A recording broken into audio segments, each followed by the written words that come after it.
We have to be there for other people. If we want people to be in solidarity with us, we need to show up for them. We really do.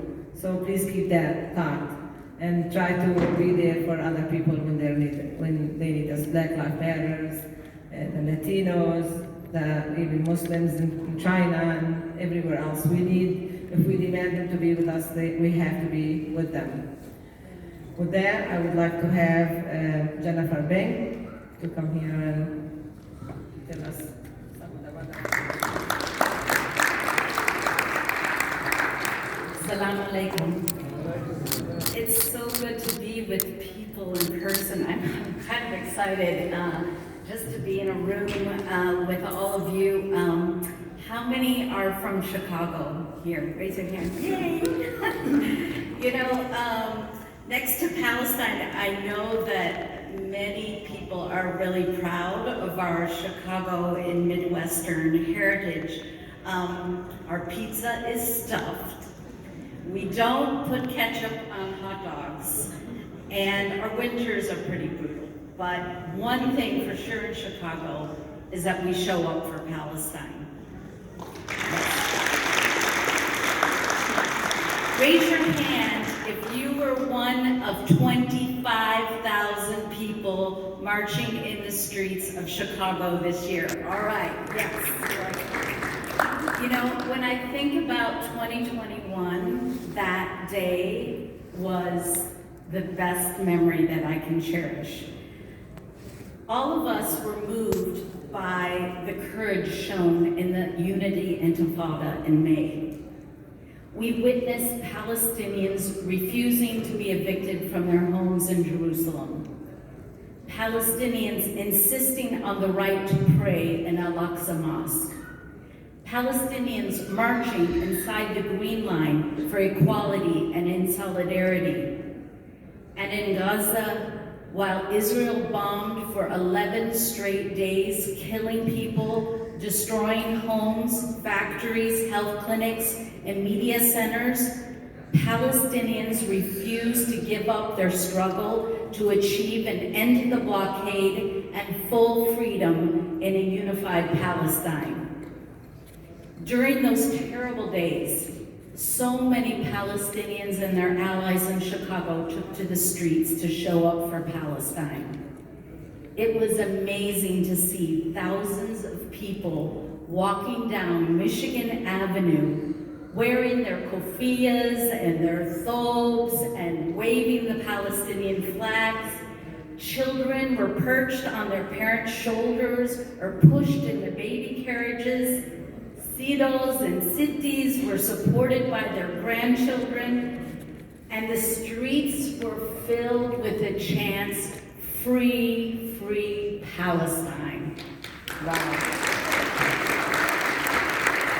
I think one of my favorite pictures of that day was a photo of the iconic Chicago Theater, and in the streets were hundreds of people carrying Palestinian flags, waving in front of the theater, and on the marquee it said, "Welcome back, Chicago." And here we were, back in the streets, even during a pandemic. We, and all of us, helped Chicago and the world hear that Palestinians in Chicago will not be silent when Israel carries out military assaults aided by US weapons. But our challenge is, can we continue to show up and defend Palestinian rights when the bombs are not falling? When the news no longer carries images of Israeli settlers taking over Palestinian homes or burning their olive trees? We need to stay when no cameras are capturing the daily humiliation of checkpoints or lines of people waiting to get their UNRWA rations in Gaza. We need to stay engaged when Palestine is under attack, which we know continues every single day. We show up when Israeli officials criminalize Palestinian human rights and civil society groups just last month. We must say loud and clear, we stand with the 6 or the 12 or the 100 organizations that Israel targets. The work to end apartheid is not a criminal act. We will not be silenced.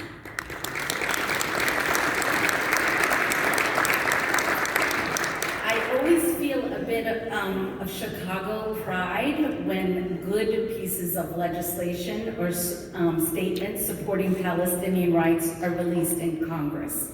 You know why? Because Illinois U.S. representatives are starting to show up for Palestine. U.S. Representative Marie Newman was the first member of Congress in 2021 to draw attention to the fact that Israel was not providing Palestinians living under military occupation with a COVID vaccine. She did this when the mainstream news was all about how advanced Israel was in fighting COVID.